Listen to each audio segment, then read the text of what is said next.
There are two sets of rules in the world of investing. The first set is what they teach you in business school.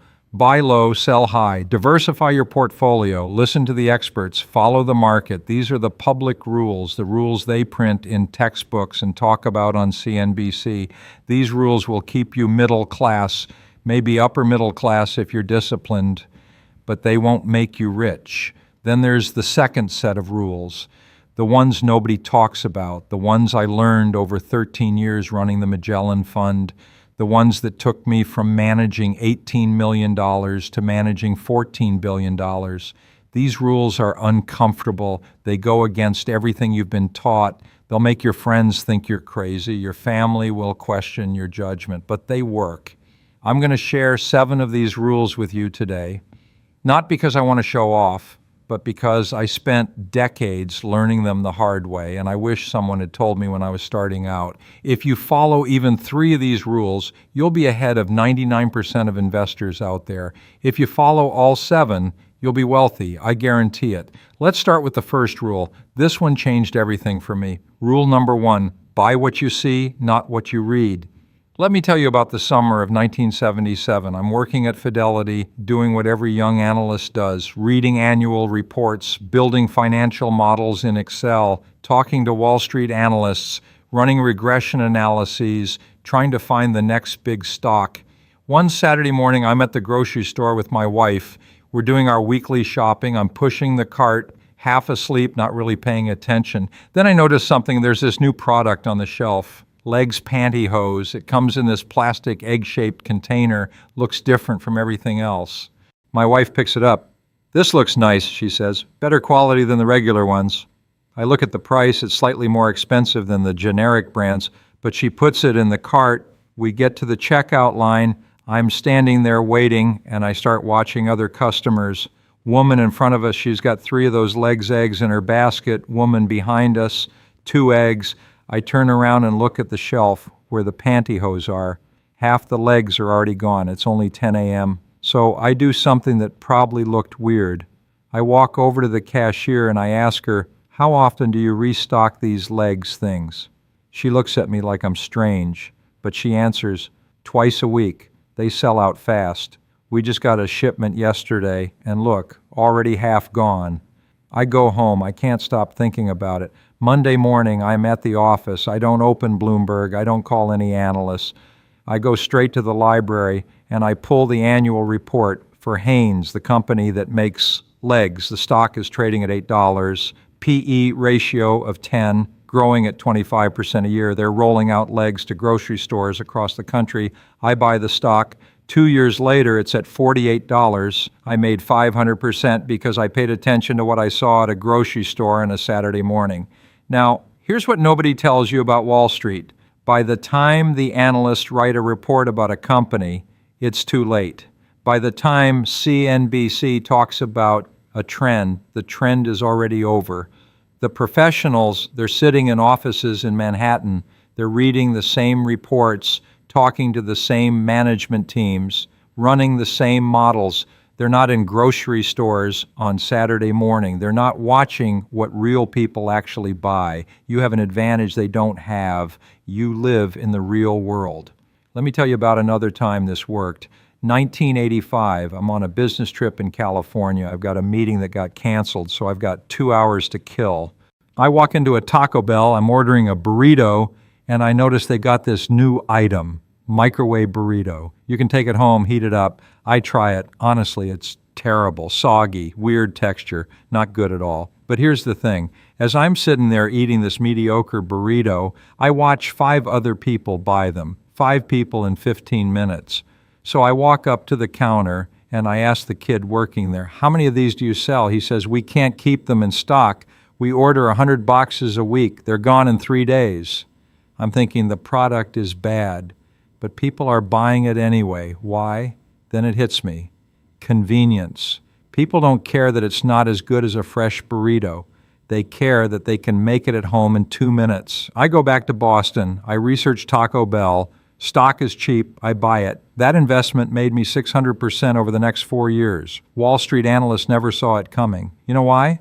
because they don't eat at Taco Bell. They eat at fancy steakhouses in Midtown Manhattan. Here's what I want you to understand.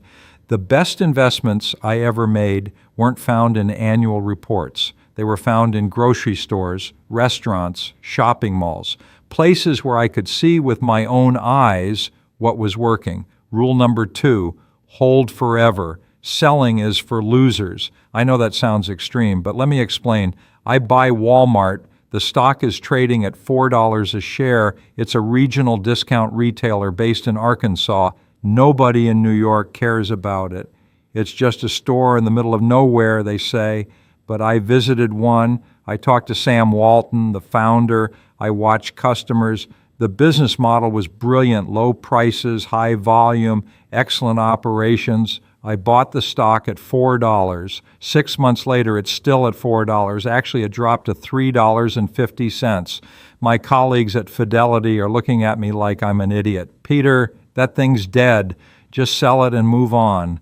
But I go back to Arkansas. I visit another Walmart. Parking lot is full. Customers are happy. Nothing's changed except the stock price, so I hold. Actually, I buy more at $3.50. Then something starts to happen. 1981, stock goes to $6. 1982 goes to $8. 1983 goes to $12. At $12, I'm up 200%. Everyone's telling me, Peter, brilliant trade, time to take profits. But I ask myself, has anything changed? Is Walmart worse than when I bought it? No. Actually, they're opening more stores, growing faster. Management is executing perfectly, so I don't sell.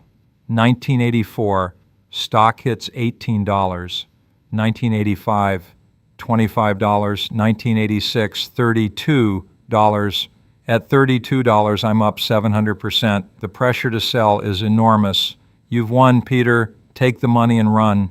But the story hasn't changed. Walmart is still opening stores, still dominating, still growing, I hold. 1987, market crashes, October 19th, Black Monday, worst single-day crash in history. The market drops 23% in one day. Walmart drops from $40 to $28, a 30% drop. Everyone's screaming, I told you to sell, you lost all your gains. But I drive to a Walmart. Saturday morning, parking lot is packed. People are still shopping. The crash didn't change anything about Walmart's business. I hold. Actually, I buy more.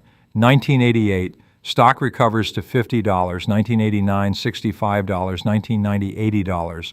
By the time I leave Magellan in 1990, Walmart is at $80. That original $4 investment is now worth $80, a 1,900% return.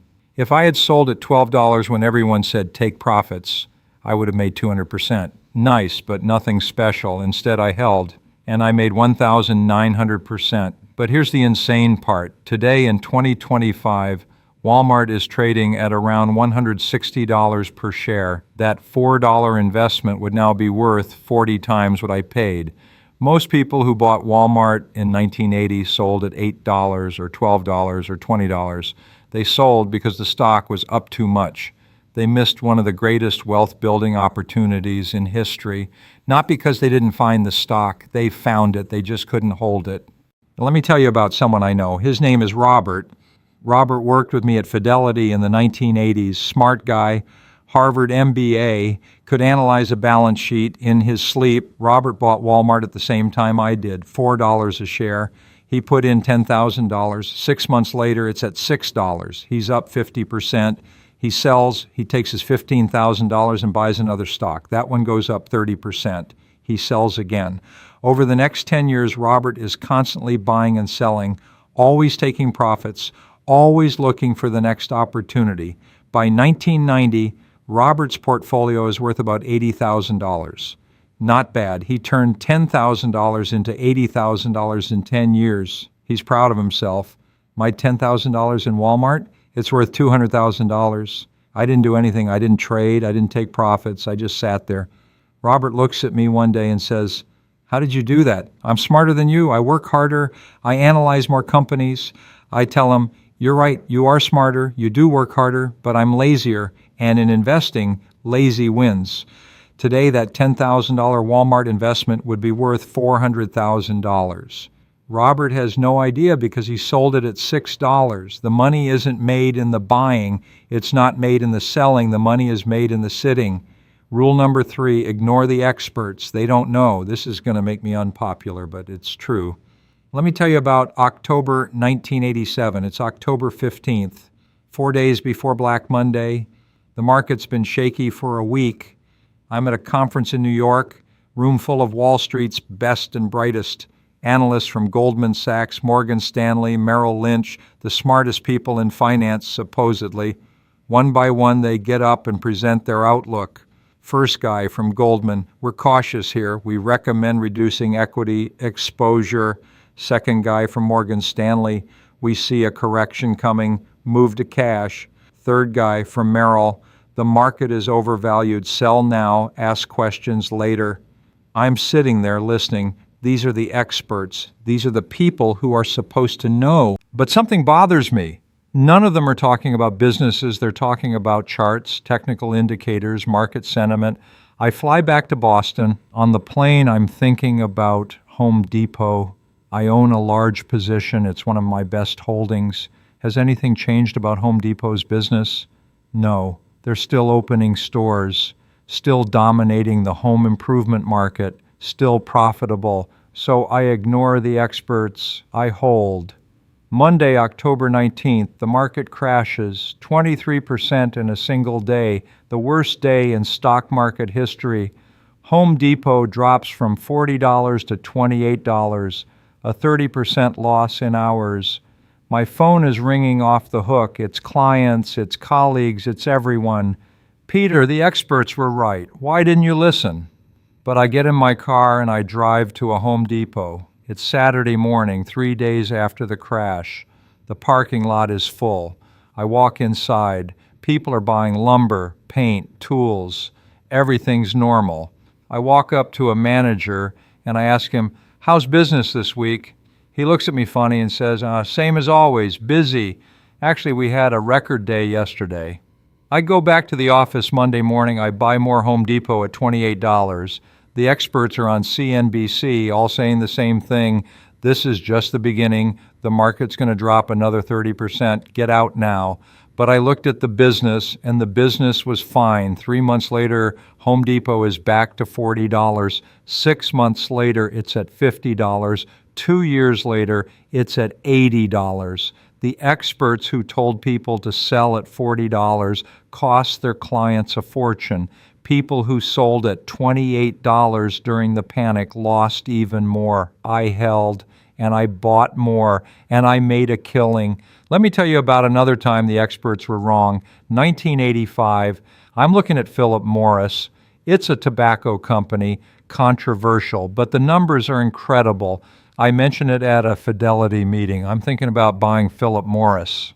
The room goes quiet. Then one of the senior analysts speaks up. "Peter, are you serious? Tobacco is dying. The Surgeon General's report came out. Smoking is down. This is a dead industry." Another analyst chimes in. "Oh, our healthcare analyst says it's over for tobacco. You'd be crazy to buy it." I listen. These are smart people, PhDs, decades of experience. But then I do something simple. I go to a gas station. I sit there for 30 minutes and I watch people. One after another, they go in and buy cigarettes. Marlboro mostly, I count. In 30 minutes, 18 people buy cigarettes. I drive to another gas station, same thing. People are still smoking. So I ignore the experts. I buy Philip Morris at $7. For 2 years, nothing happens. The stock just sits there at $7. My colleagues think I'm stubborn. Just admit you were wrong and sell. But I keep going to gas stations. People are still buying Marlboro. Then, 1987, something happens. The stock starts moving, goes to $10, then $15, then $20. By 1995, Philip Morris is at $150. That $7 stock is now worth 20 times what I paid. The experts who said tobacco is dead cost their clients a 2,000% return. Here's what I learned. Experts are smart, but they're not in the real world. They're in conference rooms looking at spreadsheets. You have to go where the customers are. Rule number 4, buy businesses you understand. If you can't explain it to a 10-year-old, don't buy it. This rule saved me more money than any other rule. Let me tell you about 1999. It's the height of the dot-com bubble. Everyone's making a fortune in internet stocks. Pets.com, Webvan, eToys. I'm getting calls every day. Peter, why aren't you buying tech stocks? Don't you see what's happening? These companies are the future. My nephew comes to visit. He's 22, just graduated from college. He's got a job at a startup. He's trying to explain to me why I should buy these stocks. Uncle Peter, he says, Pets.com is going to dominate pet food delivery. They've got $300 million in funding. The stock's up 400% this year. And I ask him, yeah, how do they make money? He says that they don't yet, but they will. They're building market share. I say, so they sell dog food online and lose money on every sale? Yes, but at scale, they'll still lose money on every sale. You can't make up losses with volume. He looks at me like I'm a dinosaur. You don't understand the new economy. Maybe I don't, but I understand profit margins. And I understand that a company that loses money on every transaction doesn't have a business model. So I don't buy Pets.com or Webvan or eToys. Everyone thinks I'm an idiot. Peter lost his touch. He's too old. He doesn't get it. Then March 2000 comes. The bubble pops. Pets.com goes bankrupt. Webvan goes bankrupt. eToys goes bankrupt. Billions of dollars evaporate. My nephew loses $50,000, his entire savings. Me? I'm fine, because I stuck to businesses I understood. You want to know what I did buy in the late 1990s? Home Depot, Walmart, McDonald's, Coca-Cola, boring companies that sell things people need, companies that make money. Everyone laughed at me, but those old economy stocks are done. The future is tech. But Home Depot kept opening stores. Walmart kept selling groceries. McDonald's kept selling burgers. And those boring stocks quietly doubled while the exciting stocks went to zero. Here's another example. 2005. A hedge fund manager I know calls me. Peter, I've got a great opportunity. Mortgage-backed securities, credit default swaps, complex derivatives. The returns are incredible. I ask him, can you explain how it works? He spends 20 minutes talking, tranches, synthetic CDOs, correlation assumptions. When he's done, I say, I still don't understand it. He laughs. Peter, you're too smart to not understand this. I say, no, I'm too smart to invest in something I don't understand. He walks away shaking his head. 2008 comes. The financial crisis hits. All those complex derivatives blow up. Lehman Brothers collapses. His hedge fund loses 80% of its value. Me, I'm still holding Home Depot and Walmart. I sleep fine at night.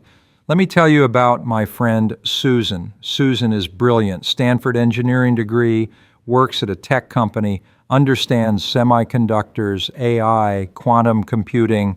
In 2010, she tells me, Peter, I'm putting my savings into AMD, the chip maker. They're developing next-generation processors. This is huge. I ask her, do you understand how their business works? Of course, I work in tech. No, I mean the business. How do they make money? What are their profit margins? Who are their competitors? What happens if Intel drops prices? She pauses. I understand the technology. That's not the same thing. She buys AMD anyway, $8 a share, puts in $50,000. For 3 years, the stock goes nowhere, $8, $7, $6. Susan gets frustrated. I don't understand. The technology is great. I tell her technology doesn't matter if the business doesn't work. She finally sells in 2015 at $6, loses $16,000. Meanwhile, I'm holding Dunkin' Donuts. I don't understand how to make donuts, but I understand the business. People buy coffee every morning. Simple. Complexity is not your friend. Simple businesses that make money beat complicated businesses that might make money someday. Rule number 5. The best time to buy is when everyone else is selling. This rule requires discipline. It requires you to do the opposite of what feels natural. Let me tell you about March 2020. COVID-19 hits. The world shuts down. The market crashes 34% in 3 weeks. Fastest crash in history. I'm retired by then, but I'm still managing my personal portfolio. My phone won't stop ringing. Friends, family, former colleagues, everyone's panicking. Peter, should I sell? This is the end. The economy's collapsing. I'm 76 years old. I've lived through a lot of crashes, 1987, 2000, 2008. I know how this works. So I tell everyone the same thing. Go to the grocery store right now. They think I'm crazy. What does a grocery store have to do with the stock market? I say, just go. A few of them actually do it. They come back and tell me, the store was packed. People are hoarding toilet paper and canned goods. I say, exactly. The world isn't ending. People are still shopping. Life continues. Then I ask them, do you think people will stop shopping at grocery stores? No. Do you think people will stop using banks? No. Do you think people will stop needing health care? No. Then why are you selling stocks in grocery stores, banks, and healthcare companies? They have no answer. So while everyone's selling, I'm buying. I buy Costco at $280. I buy CVS at $55. I buy JP Morgan at $90. My family thinks I've lost my mind. Peter, you're old. You should be preserving capital, not taking risks. I tell them, this isn't risk, this is opportunity. Risk is selling good businesses during a panic. 6 months later, Costco is at $375. CVS is at $75. JP Morgan is at $120. People ask me, how did you know? I didn't know, but I knew that panics don't last forever, and I knew that good businesses survive bad times. Let me tell you about my neighbor. His name is Michael, 55 years old, had a nice portfolio, about $800,000, was planning to retire at 60. March 2020, Michael watches the market drop 34%. His $800,000 becomes $530,000 in 3 weeks. He can't take it anymore. He calls his broker, sell everything, move to cash. His broker tries to talk him out of it. Michael, this is the worst time to sell. You're locking in losses. Michael doesn't care. I can't watch it drop anymore. Just sell. So his broker sells, all of it, $530,000 in cash. Michael feels relieved. At least I stopped the bleeding. Then April comes. The market starts recovering. May, recovery continues. June, market's back up 40% from the bottom. Michael is sitting in cash watching. He's waiting for another drop. It can't keep going up. There will be another crash. But it does keep going up. By August, the market is back to where it was before the crash. By December, it's 20% higher. Michael finally gets back in, but he buys at higher prices than where he sold. Today, if Michael had just held, his $800,000 would be worth $1.4 million. Instead, he's got $900,000. He lost $500,000 because he panicked. Me, I bought during the panic. My March 2020 purchases are up 80%.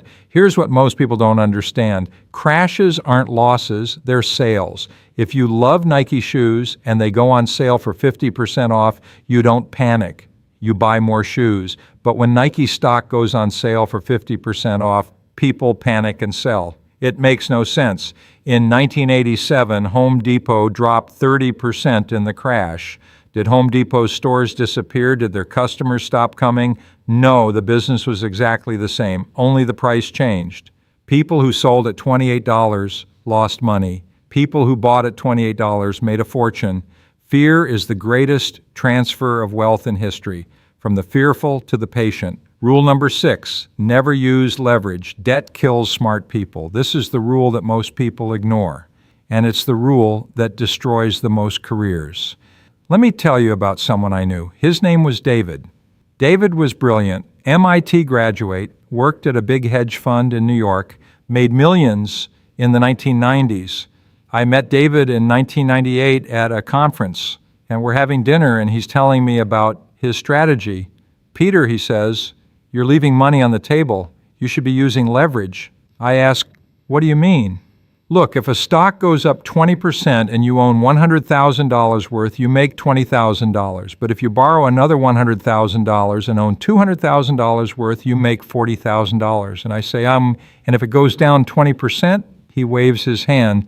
You pick good stocks, they don't go down. David, everything goes down sometimes. Not if you're diversified, not if you're smart. I try to explain to him that leverage is dangerous, but he's making so much money he won't listen. 1999, David's having his best year ever. He's leveraged 3-to-1. His returns are incredible. He's up 150%. He buys a bigger apartment, a vacation home in the Hamptons, a Ferrari. March 2000, the tech bubble pops. David's stocks start dropping 10%, 20%, 30%. His broker calls, David, you're getting a margin call. You need to add more cash or we have to sell some positions. David scrambles, he adds cash, but the stocks keep dropping. Another margin call, he sells some positions, but he's selling at losses. The more he sells, the worse his situation gets. By the time it's over, David's lost everything, not just his gains, everything. His $10 million portfolio goes to zero. He has to sell the apartment, sell the house, sell the Ferrari. Today, David works at a small investment firm making $150,000 a year, still trying to rebuild. He was smarter than me, better educated, harder working, but he used leverage, and leverage killed him. Here's what people don't understand about leverage. When you borrow money to invest, you're not just increasing your returns, you're increasing your risks, and more importantly, you're putting yourself in a position where you can be forced to sell at the worst possible time. In March 2020, when the market crashed, I could hold. I could even buy more. But people with leverage, they got margin calls. They were forced to sell at the bottom. They didn't get a choice. Let me tell you about another friend. Her name is Jennifer. Jennifer is a doctor, makes $400,000 a year, smart, successful, responsible. In 2019, she comes to me for advice. Peter, I've got $500,000 saved. I want to buy rental properties, but I'm thinking, why tie up all my cash? I'll put down 20% and borrow the rest. That way I can buy 5 properties instead of 1. I ask her, what happens if there's a recession and your tenants can't pay rent? She says, I'll have reserves. For how long? 6 months. What if it lasts longer than 6 months? It won't. I try to talk her out of it. She doesn't listen. 2020, COVID hits. Her tenants can't pay rent. She burns through her reserves in 6 months. Now she's got 5 mortgages and no rental income. She has to sell 3 properties at losses. The stress is incredible. She's working 60-hour weeks as a doctor, dealing with a pandemic, and trying to manage a real estate crisis. By the time it's over, she's lost $200,000. If she had just bought 1 property with cash, she would have been fine. She'd still own it today. It would be worth more. But she used leverage, and leverage turned a manageable situation into a disaster. Me, I've never borrowed money to invest, not once in 50 years. People think that makes me timid. Peter, you're not maximizing your returns. Maybe not, but I sleep at night, and I'm still here. A lot of the people who use leverage, they're not. Getting rich slowly is better than going broke quickly. Leverage is how smart people go broke. Rule number 7, stay quiet. The more you talk, the less you make. This is the hardest rule to follow because when you make money, you want to tell people. It's human nature, but I learned painfully that talking about your investments is a mistake. Let me tell you about 1983. I am at a party in Boston. Someone asked me what I do. I manage the Magellan Fund at Fidelity. Oh, wow, how's that going? I should have said, it's going fine, and changed the subject. But I'm young, I'm proud, so I say, wow, great, we're up 38% this year. We just bought this company called Microsoft. Tiny software company, but I think they're going to be huge. The guy's eyes light up. Microsoft? What's the stock price? About $2 a share. Monday morning, Microsoft is at $2.30. By the end of the week, it's at $2.80. Everyone at that party bought Microsoft, and they told their friends. Who told their friends? The stock ran up 40% in 2 weeks, not because anything changed about the business, just because word got out. Now I'm in a dilemma. I wanted to buy more Microsoft at $2, but now it's $2.80. I missed my chance because I couldn't keep my mouth shut. From that day forward, I stopped talking about specific stocks I was buying. But the lesson goes deeper than that. Let me tell you about my colleague, James. James worked with me at Fidelity in the 1980s. Good investor, made solid returns. But James had one problem. He couldn't stop talking about his wins. Every time a stock went up, he'd walk around the office. Did you see Home Depot today? Up 5%. I bought that 6 months ago. I'm up 60%. At first, people were impressed. Wow, James, good call. But after a while, something changed. People started getting jealous. James is always bragging. James thinks he's so smart. Then one day, James makes a mistake. He buys a stock that drops 30%. Everyone remembers. Hey, James, what happened to that stock you were so proud of? The one that was going to the moon? James feels embarrassed, defensive. Pretty soon, James stops sharing any information with the team. He becomes isolated. His performance suffers, not because his investing got worse, but because he lost access to good ideas from colleagues, all because he couldn't stay quiet. I watched this and I learned. When I had a good investment, I kept it to myself. At annual meetings, people would ask, well, Peter, what's your best stock right now? I'd say, well, I like all of them. That's why I own them. They'd push. Come on, what's your favorite? I don't have favorites. I have a portfolio. People thought I was being coy. I wasn't. I was protecting my edge. Here's another reason to stay quiet. When you tell people about an investment, you create pressure to be right. Let me give you an example. 1985, I buy a stock called TJ Maxx, discount retailer. Great business. I don't tell anyone. The stock goes sideways for a year, doesn't move. Some days it drops. But I'm fine. No one knows I own it. No one's asking me about it. I can hold patiently. Now imagine I had announced at a meeting, I'm buying TJ Maxx. This is going to be huge. Every day someone would ask, hey, Peter, how's TJ Maxx doing? When it dropped, people would say, looks like you were wrong about TJ Maxx. That pressure would have made it harder to hold. I might have sold just to avoid the embarrassment. But because I stayed quiet, I could hold through the flat period. 3 years later, TJ Maxx went up 400%. Nobody knew I owned it until I sold it. Let me tell you about someone who didn't learn this lesson. His name is Tom. He's a retail investor, made a few good trades in 2019. Tom starts a Twitter account. He shares his trades. Just bought Tesla at $400. This is going to $1,000. Tesla goes to $500. Tom's feeling great. His followers grow. Tom's a genius. He keeps posting every trade, every win. His ego inflates. Then 2022 comes.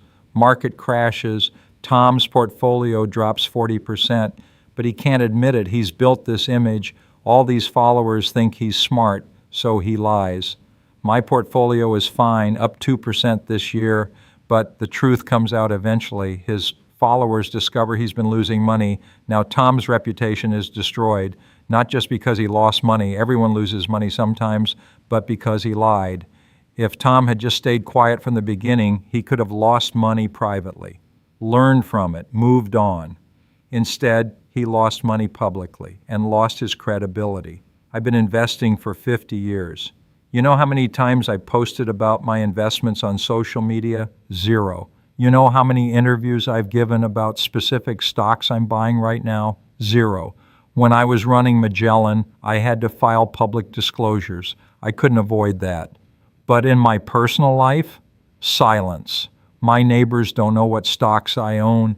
My friends don't know. Even my family doesn't know the details. When someone asks, Peter, what stock should I buy? I say, I can't give you advice. Talk to a professional. They think I'm being unhelpful. I'm not. I'm protecting both of us. Because if I tell you to buy something and it goes down, you'll blame me, and I'll feel responsible. Nobody wins. The best investors are the ones you never hear about. They make their money quietly and enjoy it privately. Now let me tell you what happens when you combine all 7 rules. When you buy what you see, hold forever, ignore experts, stick to simple businesses, wait for crashes, avoid leverage, and stay quiet. Let me tell you about my personal portfolio. In 1975, I started with $50,000. That's all I had saved. I bought 7 stocks, simple businesses I understood, Dunkin' Donuts, Home Depot, Walmart, a few others. For the next 15 years, I barely touched it. I added money when I could. I bought more during crashes, but mostly I just held. I didn't use leverage. I didn't day trade. I didn't chase hot stocks. When friends asked what I was buying, I'd say, well, same stuff I've owned for years. They thought I was boring. Peter, don't you want to try something new, something exciting? No, I didn't. By 1990, that $50,000 had grown to $2.3 million. I didn't do anything special. I just followed the 7 rules. Now compare that to the average investor. The average investor buys stocks based on what they read in the news. They sell when they're up 20% to lock in profits. They listen to experts on TV. They try to understand complicated businesses they don't really understand. They panic during crashes. Some use margin. They tell all their friends about their investments. The average investor turns $50,000 into $200,000 over 15 years. Maybe. They work harder than me, trade more than me, spend more time researching, but they make less money because they're following the public rules, the rules that keep you middle class. I followed the secret rules, the rules that make you wealthy. Let me be clear about something. These 7 rules aren't magic. They won't make you rich overnight. In fact, for the first few years, you'll feel like you're doing nothing. Your friends will be making faster gains, trading more, getting excited about hot stocks. You'll wonder if you're missing out.